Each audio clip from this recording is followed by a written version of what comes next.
Esse é o Painelcast, o podcast da Associação de Engenharia, Arquitetura e Agronomia de Ribeirão Preto, a AEARP. Eu sou Fabiola, eu sou engenheira civil. E eu sou a Mirella, eu sou arquiteta e urbanista. Eu sou o Bruno, engenheiro agrônomo. Quando a AEARP foi fundada, em 1948, você sabe como os engenheiros, arquitetos e agrônomos vendiam os seus serviços? Eu não tenho a mínima ideia. Meu nome é Stephanie, eu trabalho desenvolvendo estratégias de comunicação digital na SW, que é uma agência de marketing. Isso é, especialista em pensar e executar estratégias para dar relevância, atrair oportunidades, negócios e aumentar a fidelização de clientes nas redes sociais. Existem algumas regras. A primeira é que não tem regra. A segunda é faça. Experimente e se mostre dentro das suas capacidades técnicas e de atendimento. Este é o 11º episódio do Painelcast, um resumo da live que fizemos com a Stephanie no Instagram da AEARP. Para esta versão em podcast, selecionamos os momentos mais relevantes e dividimos em duas partes. A segunda parte será publicada na semana que vem. Siga ou assine o Painelcast no seu tocador predileto para ser notificado. Enfim, o papo está bom, mas vamos ao que interessa, ao episódio. Hoje a gente veio falar muito sobre as estratégias, né? Então, quais são os aspectos mais importantes dentro da estratégia da comunicação? O aspecto primordial para mim, né, o que eu considero mais importante, é ter um objetivo, né? Não adianta a gente começar a falar sobre posicionamento, estratégia de comunicação digital, se a gente não sabe para onde a gente está indo, né? Qual que é o objetivo do profissional, qual que é o objetivo da empresa ao começar a se posicionar na internet, enfim, nas plataformas digitais. Até porque sem esse objetivo, a gente não consegue mensurar, saber se está dando certo, se não está, se a gente precisa modificar alguma coisa, tá? Então, eu começaria, assim, como ponto zero, o objetivo. E, se possível, né, eu sei que às vezes a gente cai na tentação de trabalhar com coisas muito subjetivas, a gente trabalhar com coisas mensuráveis. Então, por exemplo, às vezes eu escuto de alguns clientes, qual que é o objetivo da empresa? Ter sucesso, tá? O que é sucesso para você, né? Então, isso é muito individual. Então, se a pessoa, se o profissional, se o empresário conseguir colocar no objetivo dele algo que ele possa tangibilizar, exemplo, eu quero trazer a partir do mês que vem, daqui 2 meses, 2 clientes por mês para dentro da minha empresa. Eu consigo saber se está chegando esses 2 clientes ou não. Eu quero começar a posicionar minha marca pessoal, porque eu quero que as organizações comecem a me chamar para fazer palestras. Eu consigo saber se tem alguém me chamando para fazer palestra ou não, tá? Então, eu começaria por aí, objetivo. Sem isso, o restante que eu vou falar fica sem sentido. Estabeleci o objetivo, vamos desenhar a estratégia de conteúdo, né? Hoje aqui na empresa, a gente trabalha muito com o marketing de conteúdo em várias plataformas diferentes, né? Mas não é só a gente começar a produzir conteúdo na internet, fazer stories, né? Fazer vídeos para o YouTube, agora a modinha da vez, TikTok, né? A gente precisa saber com quem a gente quer conversar. Qual que é o cliente que a gente quer atingir, né? A gente sabendo com quem a gente quer conversar nas redes sociais, nas plataformas digitais, aí sim a gente vai começar a desenhar o que a gente vai falar, o que a empresa vai falar, o que o profissional vai falar. Então, é importante que a gente saiba primeiro com quem que a gente quer falar e aí a gente estabeleça o que a gente vai falar, quais serão os temas, né? Estabelecido esses temas, a gente vai para o que a gente chama, né, de cronograma de conteúdo. Quantas vezes por semana, quais serão essas plataformas que a gente vai trabalhar? Porque outro erro, além desse primeiro que eu falei para vocês aí, a questão do objetivo, é a gente também cair no limbo de falar assim, eu vou começar a produzir conteúdo. Tá, mas quando? Né? Onde? Então, é importante que a gente já sete desde o começo ali, quais serão as plataformas, vai ser só Instagram, vai ter blog, a gente vai fazer YouTube, a gente vai fazer Pinterest, quais serão as plataformas e qual a frequência. Porque aí eu sei, eu consigo me programar também para cumprir aquilo que eu estabeleci. Então, eu preciso saber com quem eu estou falando, eu preciso saber os assuntos que eu vou abordar e, se possível, e é o ideal, que a gente estabeleça também esse cronograma. Eu começaria primeiro pelo objetivo e depois estruturando uma bela estratégia de conteúdo também. Pra gente conseguir, né, Esther? A gente conseguir estabelecer esse cronograma, porque senão a gente fala, vou postar um vídeo por semana. Gente, Quem nunca, né? a elaboração do vídeo é difícil, né? Sim. Se a gente acha que é fácil, a gente começa com os planos, às vezes, muito altos e não consegue suprir aquilo e desiste. Isso, perfeito. Precisa ser até excelente a sua colocação. É importante que seja possível para você, né? Tem gente que fala assim, eu vou fazer um vídeo por dia no YouTube, ou um vídeo que seja toda semana. É possível para você fazer isso? Eu vou postar todos os dias no feed, no feed do Instagram ali, né, onde a gente coloca as fotos. Todos os dias. Você vai conseguir manter? Porque uma coisa também muito importante dentro de qualquer estratégia de comunicação digital, tanto online e offline, é consistência, né? O que tem de gente que começa as coisas e fica perdido no meio do caminho e para, e aí não sabe mais nem por que tinha começado a fazer aquilo. Então, é importante que a gente estabeleça coisas que a gente consiga cumprir, né? Como que podemos checar se a nossa estratégia está sendo assertiva? Então, aí a gente volta no que a gente falou sobre o objetivo. Uma vez que a gente sabe o que a gente quer, né, para onde a gente está indo, a gente consegue mensurar através dos dados que essas plataformas nos oferecem, que a gente chama no marketing de métricas, né? Não sei se vocês são familiarizados aí com essa nomenclatura, mas que nada mais é do que os dados, né? Que a gente consegue analisar e ver, puxa, essa campanha que eu fiz, ela deu o resultado que eu gostaria? Né? Eu estou conseguindo atrair as pessoas que faz sentido para o meu negócio, para aquilo que eu estabeleci. Então, uma coisa acaba estando muito conectada à outra. Uma vez que eu estabeleci o objetivo, eu consigo analisar de forma muito mais segura os dados que eu vou ter ali das plataformas que eu for utilizar. Bom, fazendo uma colocação, se for venda, eu até acho que seria fácil. Você pode ter as diferentes redes sociais, Instagram, Facebook. Aí, se você criar um código para cada uma, aí você consegue analisar qual está te trazendo um retorno maior. Então, se fosse um profissional autônomo que não está vendendo um produto, que não tem que aí você não teria um código, você não está vendendo nada. Você só está tentando conquistar, sei lá, no caso do arquiteto, por exemplo, que ele tenha mais casas para serem projetadas. Como é que ele conseguiria mensurar isso de que rede social que está trazendo mais benefício? Esse código que você está se referindo é o que a gente chama no marketing de pixel, né? É onde a gente consegue saber a origem daquela venda. O pixel, aí para quem não está familiarizado com a nomenclatura, nada mais é do que um porteiro que a gente coloca ali no nosso site, né? Aí cada rede social vai ter um código diferente para a gente saber da onde estão vindo aquelas compras, aqueles pedidos, enfim, aquelas pessoas. Então, é mais complicado, porque aí você precisaria, tem cliente, o que a gente faz aqui? A pessoa que ela é responsável pelo primeiro atendimento, porque geralmente tem um assistente, né? Alguém que acabou, o próprio empresário, o próprio autônomo ali que atende naquele primeiro contato, que ele já pergunte, né? Da onde que essa pessoa está vindo? Se ele trabalha em mais de uma plataforma ali, que ele pergunte realmente, olha, onde você viu? Você viu um anúncio no Google? Você viu a gente pelo Instagram? Foi uma indicação? Porque indicação ainda funciona muito. Tem gente que acha que não funciona, mas funciona muito. Então, ele analisar ali através do que ele consegue, se ele não tem esses códigos já devidamente instalados. Stephanie, voltando lá naquele começo, você falou, a gente começa esse programa a fazer 1, 2 postagens por semana, e aí a gente começa a relaxar, esquece o que tem que fazer, se perde nas tarefas do dia. Como recomeçar? Como voltar e focar? Então, eu não vejo que seja como um recomeço, né? Porque uma vez que você começa a estudar, né, um pouquinho, até mesmo que você não vai executar a estratégia, você vai contratar uma agência, vai contratar alguém para fazer para você, eu acho que o mínimo de conhecimento você precisa ter, né? Até para você analisar se a pessoa está fazendo da forma correta ou não.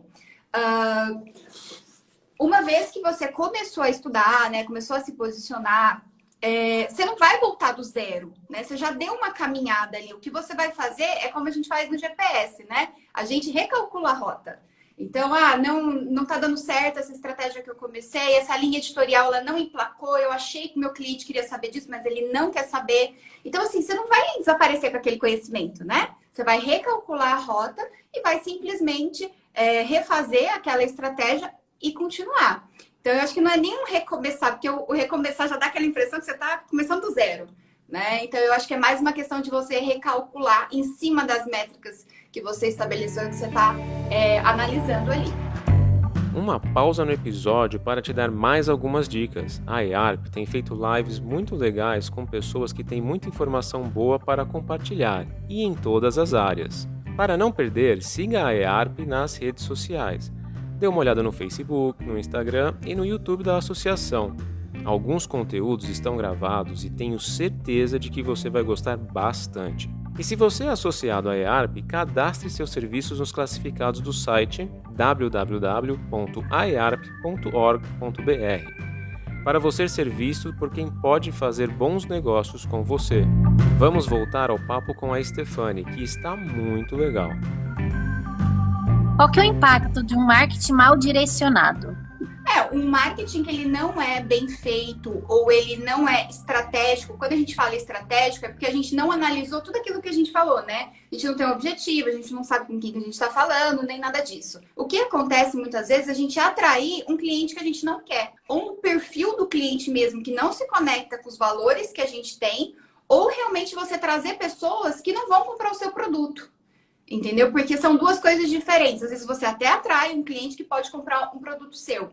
Só que, às vezes, não é um cliente que está conectado com os seus valores, né? Não é aquele tipo de cliente que você quer atender. Então, quando você não pensa nessas bases que a gente está conversando aqui hoje, você acaba perdendo seu tempo, né? Porque ou você vai atrair aquele cara que você não quer atender, né? Não é esse perfil de cliente que eu quero atender. Ou você vai gastar dinheiro, às vezes, com anúncios, enfim, ou tempo ali produzindo conteúdo, atraindo uma pessoa que ela não vai comprar. Ou porque, às vezes, ela não tem budget, né? Ela não tem verba, enfim. Ou não é o tipo de produto que ela compraria. Então, você acaba tendo dois custos ali, né? O seu tempo, que você está ali gastando, produzindo, enfim. E também dinheiro, se você está investindo em anúncio. E então, aproveitando esse foco, como que a gente consegue desenvolver uma linguagem clara para atingir exatamente essa pessoa? Falando a língua que seu cliente consegue entender. O que eu quero dizer com isso, né? É muito comum e muito fácil da gente começar a falar nos termos que a gente entende, né? O arquiteto nas nomenclaturas dele, o engenheiro nas dele. A gente costuma brincar muito que é o juridiquês do advogado, né? Que você senta do lado do advogado e tem vontade de sair correndo, porque ele começa a falar, né, de uns termos que só eles entendem. Não entendi nada, eu fico perdida.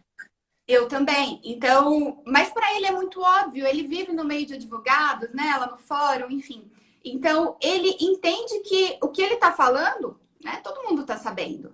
E o que acontece quando você cai nesse limbo aí, né, de começar a usar nomenclaturas que o teu cliente não entende, falar uma linguagem que ele não está habituado? Você afasta, né? Ao invés de você se aproximar do teu cliente, né, ganhar a confiança dele, você vai se afastar, porque se ele não tá te entendendo, a gente não compra de quem a gente não confia e a gente não compra o que a gente não entende, né? Então, quanto mais simples for a nossa comunicação, quanto mais a gente conseguir se conectar com esses potenciais clientes, mais efetiva vai ser toda essa estratégia de comunicação digital, com certeza. A não ser fazendo adendo, porque eu sei que tem arquitetos que vendem para arquitetos, tem engenheiros que vendem para engenheiros, enfim. Se o teu cliente, se o teu público-alvo for alguém que sabe, né, dessas nomenclaturas, você vai conseguir se conectar ainda mais fácil, né? Porque talvez ele veja até mais autoridade no seu trabalho.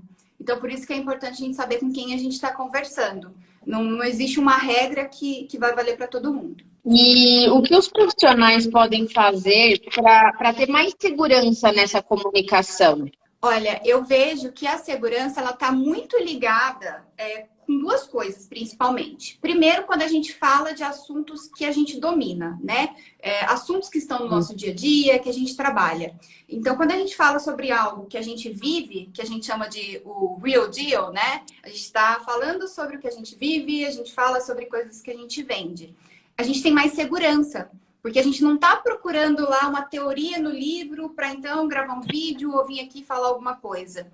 Então, falar sobre o que a gente vive, falar sobre coisas que a gente entende, ajuda muito, né, a dar essa segurança.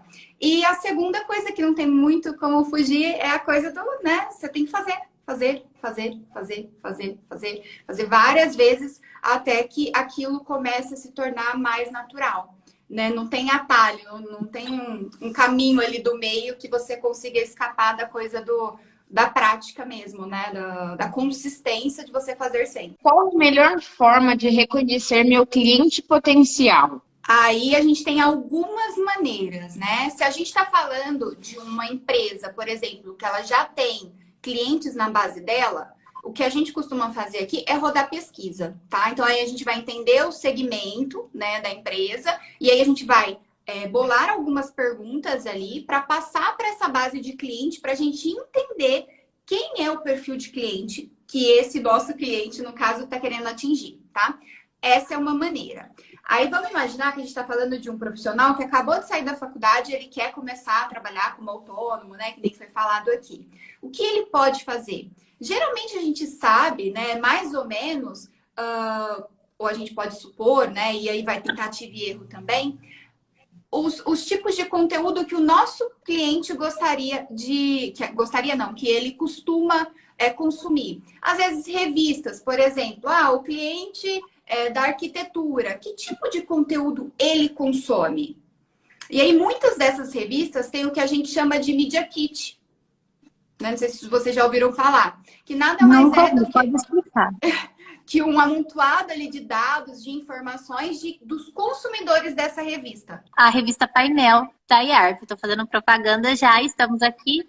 Então, eu não sei se vocês têm, mas assim, geralmente o que acontece? Dentro do site tem lá uma área escrita Media Kit, que é uma área, esse produto, na verdade, né, essas informações, serve para que os anunciantes, né, as pessoas que querem anunciar dentro daquela revista, vejam o público. E o que você pode fazer se você está começando, você não tem cliente, né, você não sabe muito para que lado você vai, e você sabe que o teu potencial cliente é fã aí da Painel e que ele está sempre antenado com as coisas que acontecem. Para você não sair do -1, né, ou do 0, entra nesse site, vai lá e procura Media Kit, baixa aquelas informações, você vai ver média de idade, se é mais homem, se é mais mulher, qual que é o estado que a maioria dessas pessoas estão, outros perfis de consumo. Por que isso é importante? Na hora, por exemplo, de você rodar anúncios, seja no Google, seja no Facebook, enfim, aquelas informações serão muito valiosas, vai ser muito valioso para você. Tá? Então, essa é uma maneira de você não começar exatamente do -1 e nem do 0, né? Já começar um pouquinho mais adiantado. Mas se você tem cliente, pelo amor de Deus, né? Roda pesquisa com essas pessoas, vamos entender com quem a gente vai conversar. Sim, é interessante, porque até quando você vai direcionar a propaganda no Instagram, você consegue colocar a idade, né? Eu acho que muita gente não consegue, não tem essa ideia. Pelo menos aqui no Instagram, que eu conheço. Você consegue rodar qual que é a idade que você quer, até qual a distância, né? Alguma coisa assim? Tudo. Tem vários parâmetros que você consegue fazer. E isso é uma coisa tão maravilhosa que faz com que você economize dinheiro, gente. Quem não quer economizar verba de marketing, né? Todo mundo quer economizar. Então, você consegue ser mais cirúrgico, mais assertivo. Por exemplo, se você sabe que o teu público são pessoas que têm mais de 30 anos, para que você vai anunciar para quem tem menos? Se você quer vender só para mulher, teu público-alvo, vamos imaginar, eu quero o meu público-alvo são mulheres. Para que você vai rodar para homem? Você entende? Então, assim, é uma ferramenta tão inteligente que a gente precisa usar, né? Todos esses parâmetros a favor da nossa estratégia, né? Que a gente otimize ali todos os recursos. Falando especificamente da área técnica de engenharia, arquitetura, agronomia, existe dificuldade em mídias sociais? Que nós acabamos que não estamos acostumados, né, a desenvolver o marketing. A gente fecha muito em projeto, essas coisas mais concretas. E aí chega no momento de falar, você pode observar que a gente sofre um pouco. A gente teve que treinar, fazer cursos, então acaba que a gente tem essa trava, né? Como que a gente pode melhorar, ou se você tem percebido que tem muita gente dessas áreas que tem essa dificuldade? Gente, tem muito. São profissões muito tradicionais, né? Assim como os contadores, assim como os advogados. que não estavam habituadas a se expor, né? A chegar aqui, fazer uma live, a abrir um canal no YouTube, começar, enfim, a se movimentar no digital. Eu acho que eu tenho uma máxima, né, gente? Quem chega primeiro bebe água limpa. Então, quanto antes você tá aqui nessa live, então você já tá assim, ó, na frente, anos-luz de muita gente aí do seu mercado, do seu segmento. Então, anota tudo isso que a gente está falando aqui, né? Te garanto que já vai ser um bom caminho andado. E não é só com você, sabe? Assim, toda a profissão, todas as áreas tem as suas dificuldades, né? Tem conselhos que são rigorosíssimos, como o da medicina, por exemplo. Tem várias coisas que eles não podem fazer, várias coisas que eles não podem falar. Os advogados também, se não me engano, também tem várias barreiras. Cada área ali tem os seus empecilhos. Mas com relação à falta de habilidade que a gente tem, né? Porque a gente não está acostumado a se expor tanto, tem vergonha, né? Do que as pessoas vão pensar, fica tímido, não sabe o que falar, ou acha que está falando besteira, enfim. Isso são coisas que ninguém vai poder fazer por você, né? Você mesmo vai ter que aprender e cada vez ir ficando melhor. Não tem um caminho do meio, gente. Esta foi a primeira parte do 11º episódio do Painelcast. Siga, assine ou favorite o canal no seu tocador de podcasts predileto, para ser notificado quando o próximo episódio estiver no ar. Aproveite para seguir o @Painelcast e o @AEARP no Instagram.